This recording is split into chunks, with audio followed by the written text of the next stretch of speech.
inaad uquuskooyo dadka nacabkaayo wadadayda raba inay isku diraan naga dhamaan la saddexdeedan qof weji bay gashadeen hawdhan adhuya markii baan aynu ku dhexsano cadaalad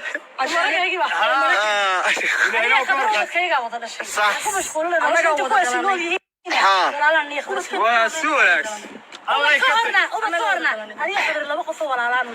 alxamdulilah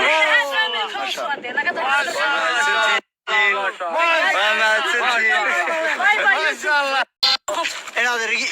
uquuskooyo dadka nacabkaayo wadadayda raba inay isku diraan naga dhamaan la saddexdeedan qof weji bay gashadeen hawdhan adhuya markii baan aynu ku dhexsano cadaalad